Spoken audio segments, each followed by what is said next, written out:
Hello friends, नमस्कार। Welcome to Divine Biology. साथियों, RPSC school lecturer exam 2026 के syllabus में जो फर्स्ट यूनिट है biology in ancient India contribution of various Indian scientist, उसके first part में हमने क्लासिकल और एंशिएंट इंडियन बायोलॉजिस्ट और उनके कंट्रीब्यूशन की बात हमने की, जहाँ पर हमने प्रमुख रूप से आचार्य सुश्रुत, आचार्य चरक ऋषि, महर्षि नागार्जुन, महर्षि कणाद और महर्षि पाराशर, इन वैज्ञानिकों के बारे में या इन जो एंशिएंट जो साइंटिस्ट हैं, इनकी बात हमने यहाँ पर कंप्लीट कर ली और डिटेल में हमने उसकी स्टडी किया। वहाँ से क्वेश्चन आने की पूरी संभावना है। दूसरा जो पार्ट है, दूसरे पार्ट में हम बात करेंगे आधुनिक और समकालीन जो भारतीय जीव विज्ञानी हैं, मॉडर्न और जो कंटेम्प्रेरी इंडियन बायोलॉजिस्ट हैं, वो कौन कौन से हैं, उनकी हम डिटेल में स्टडी करेंगे। इनकी लिस्ट मैंने आपको लगभग 25 के अराउंड जो साइंटिस्ट हैं, उनके बारे में मैंने आपको एक लिस्ट प्रोवाइड की थी, जिसमें मैंने एक एक के बारे में आपको बताया था कि कौन सा साइंटिस्ट है वो कौन से क्षेत्र से या कौन से रिसर्च एरिया से संबंध रखता है, उनके बारे में मैंने आपको बता दिया। अब हम एक एक साइंटिस्ट के बारे में यहाँ पर डिस्कस करेंगे। सबसे पहले वैज्ञानिक का नाम आता है सर जगदीश चंद्र बसु या जेसी बोस।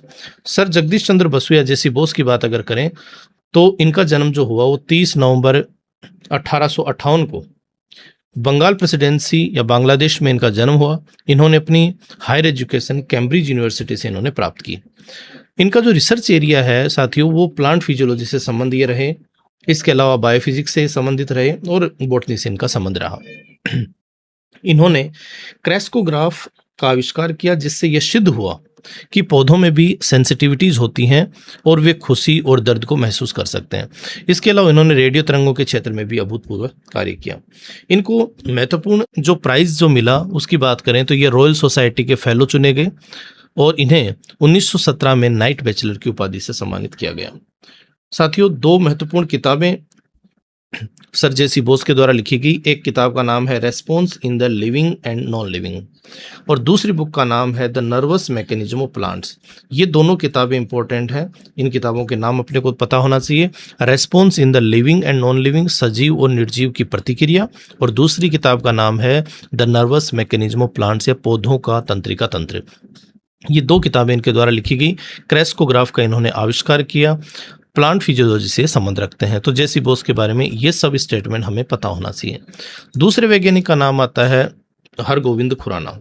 हरगोविंद खुराना का जो जन्म है 9 जनवरी 1922 को रायपुर, पंजाब, ब्रिटिश भारत के अंदर इनका जन्म हुआ। इन्होंने लिवरपूल विश्वविद्यालय से अपनी पीएचडी इन्होंने पूरी की। लिवरपूल जो यूनिवर्सिटी है उससे इन्होंने पीएचडी कंप्लीट की। इनका जो संबंध जो रिसर्च एरिया जो इनका रहा वो जेनेटिक्स और मॉलिक्यूलर बायोलॉजी से संबंधित रहे।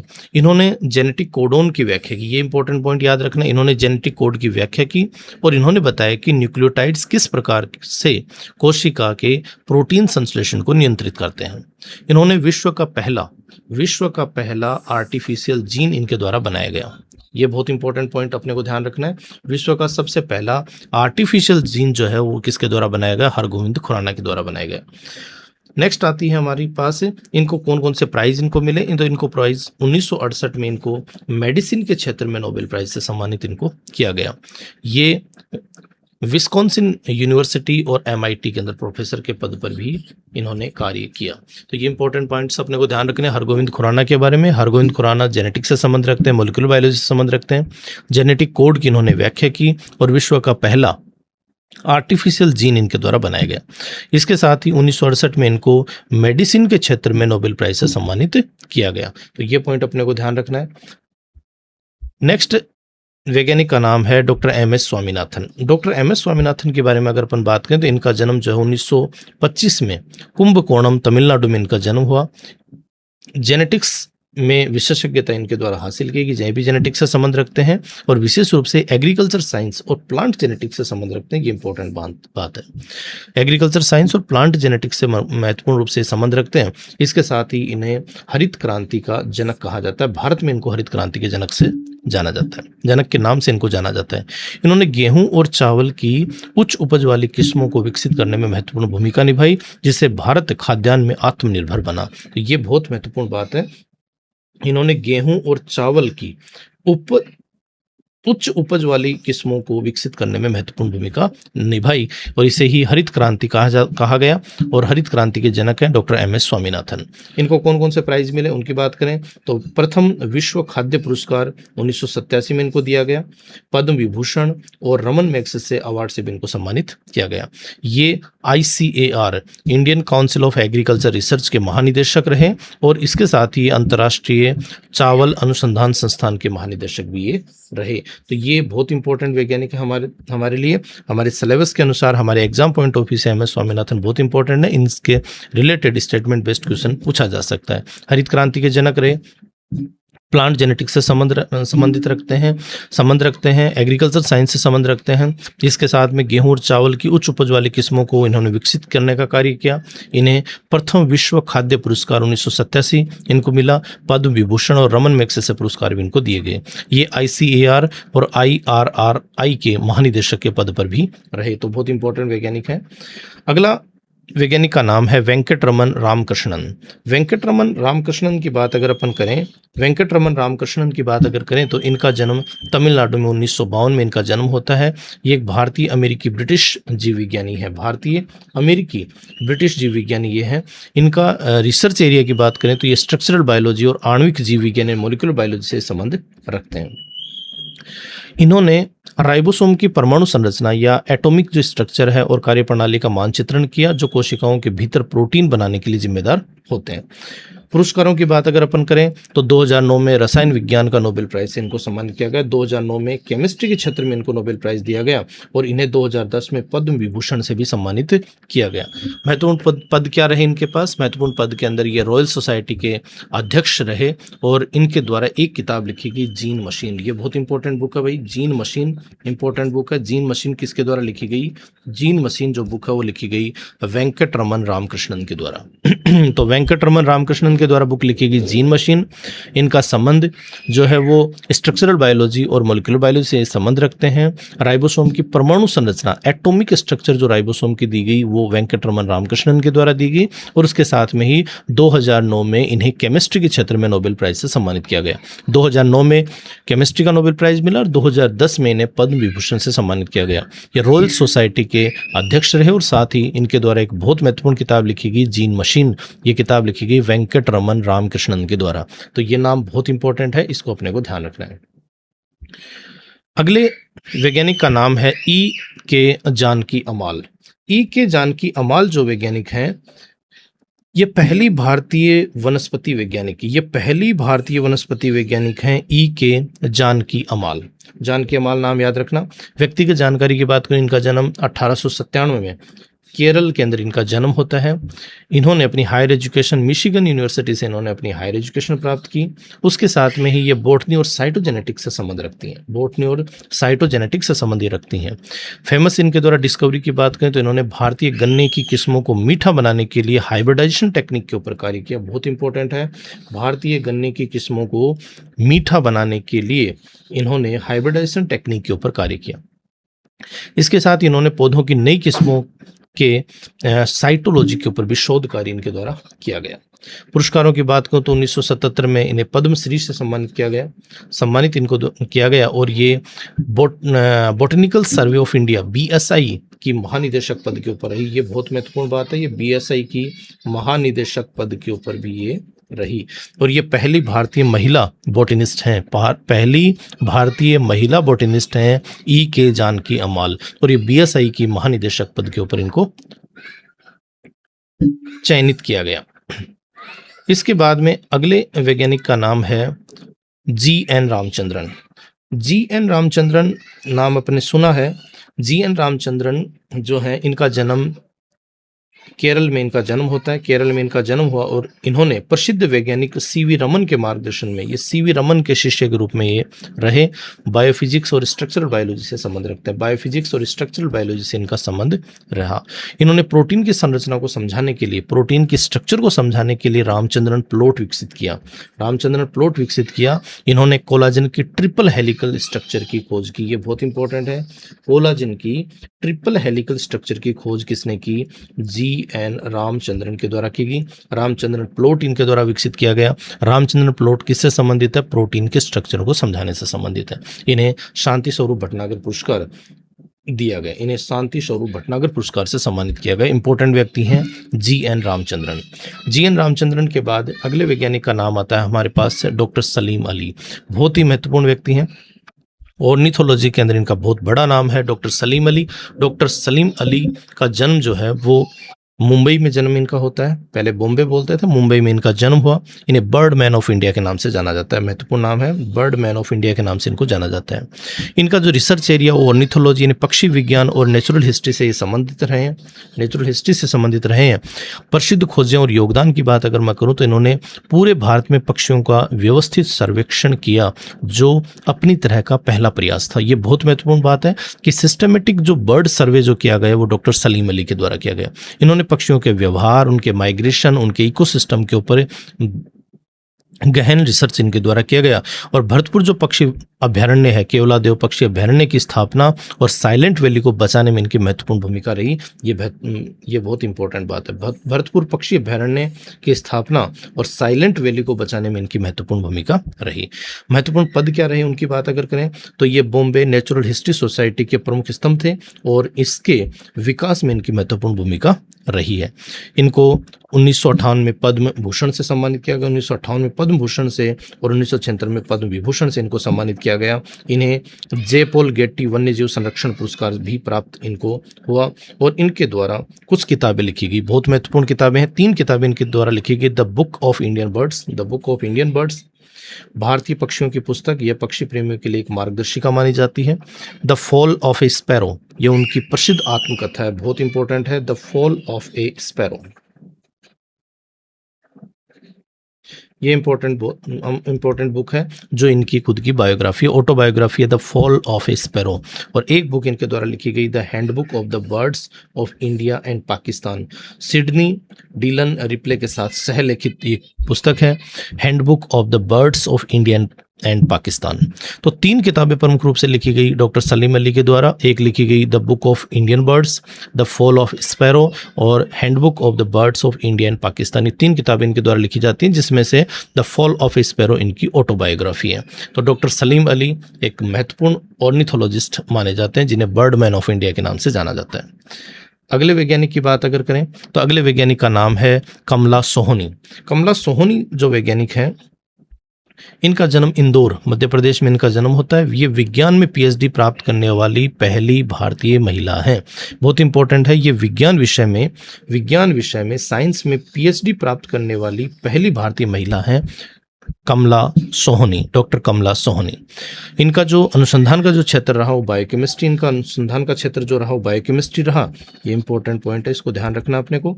बायोकेमिस्ट्री से संबंधित रहे। प्रसिद्ध खोजों की बात करें तो इन्होंने कोशिका श्वसन के लिए आवश्यक एंजाइम साइटोक्रोम सी की खोज की। तो साइटोक्रोम सी की खोज कमला सोहनी के द्वारा की गई। ये इंपॉर्टेंट नाम है, इसको ध्यान रखना है। इन्होंने ताड़ के रस से बने पेय नीरा के पौष्टिक गुणों के ऊपर महत्वपूर्ण शोध कार्य किया और इन्हें उत्कृष्ट शोध के लिए राष्ट्रपति पुरस्कार से सम्मानित किया गया। तो इंपॉर्टेंट नाम है डॉक्टर कमला सोहनी। डॉक्टर कमला सोहनी इंदौर मध्य प्रदेश से संबंध रखती हैं, बायोकेमिस्ट्री से संबंधित हैं। इन्हें साइटोक्रोम सी के खोज के लिए इनको जाना जाता है और ये विज्ञान विषय में पीएचडी प्राप्त करने वाली पहली भारतीय महिला वैज्ञानिक हैं डॉक्टर कमला सोहनी। डॉक्टर कमला सोहनी के बाद में अगले वैज्ञानिक का नाम आता है असीमा चटर्जी। असीमा चटर्जी जो है, इनका जन्म कोलकाता में इनका जन्म हुआ और ये कार्बनिक रसायन या ऑर्गेनिक केमिस्ट्री और फाइटोमेडिसिन से संबंध रखती हैं। फाइटोमेडिसिन का मतलब मैंने पहले भी आपको बताया कि फाइटोमेडिसिन का मतलब ऐसी मेडिसिन जो प्लांट बेस्ड हैं। तो प्लांट बेस्ड मेडिसिन से संबंध रखती हैं डॉक्टर असीमा चटर्जी। इन्होंने भारतीय औषधीय पौधों के ऊपर शोध करके एपिलेप्सी के लिए आयुष 56 और मलेरिया रोधी दवाओं को विकसित किया। आयुष 56 जो है वो क्या है? आयुष 56 जो है वो एक एपिलेप्सी के लिए एक मेडिसिन है। एपिलेप्सी के लिए मेडिसिन है जो कि प्लांट बेस्ड मेडिसिन है।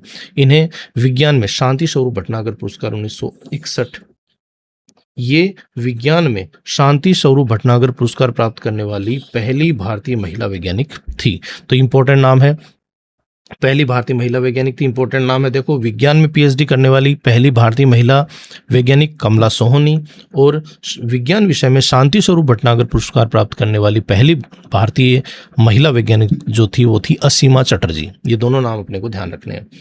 अगले वैज्ञानिक का नाम है सुब्बाराव, वाई सुब्बाराव के नाम से या येला प्रगड्डा सुब्बाराव के नाम से इनको जाना जाता है।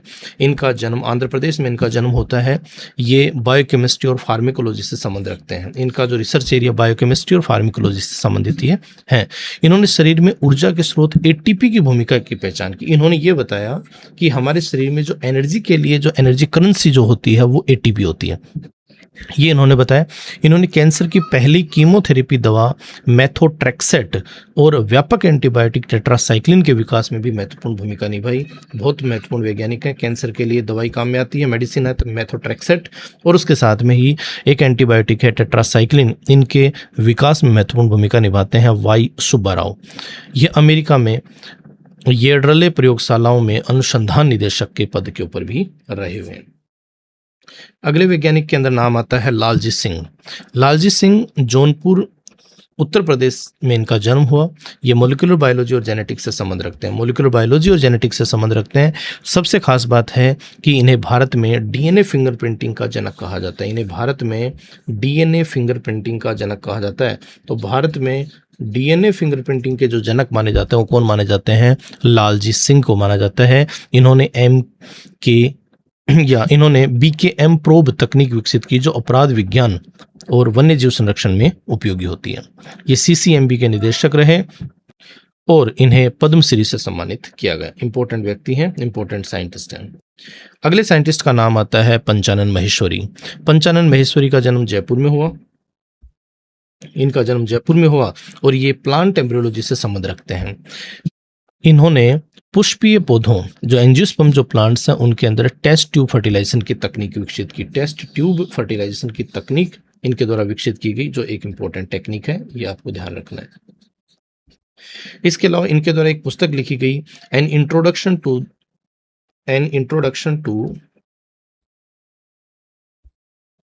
The embryology of angiosperm, an introduction to the embryology of angiosperm. ये बुक किसके द्वारा लिखी जाती है? पंचानन महेश्वरी के द्वारा लिखी गई। ये दिल्ली विश्वविद्यालय के वनस्पति विज्ञान के प्रमुख ये रहे हैं, पंचानन महेश्वरी। पंचानन महेश्वरी के बाद में अगले वैज्ञानिक का नाम आता है ओबैद सिद्दीकी। ओबैद सिद्दीकी की बात अगर अपन करें तो इनका जन्म उत्तर प्रदेश में इनका जन्म हुआ। ये मॉलिक्यूलर बायोलॉजी और न्यूरोजेनेटिक्स से संबंध रखते हैं। इसके साथ में ही इन्होंने ड्रोसोफिला के ऊपर शोध करके यह बताया कि गंध और स्वाद की संवेदी धारणा या सेंसरी परसेप्शन आनुवांशिक रूप से कैसे नियंत्रित होती है, इसके ऊपर इन्होंने रिसर्च किया। इसके साथ में ही ये एनसीबीएस बेंगलुरु के संस्थापक निदेशक रहे और इन्हें पद्म विभूषण से सम्मानित किया गया। इन्हें पद्म विभूषण से सम्मानित किया गया।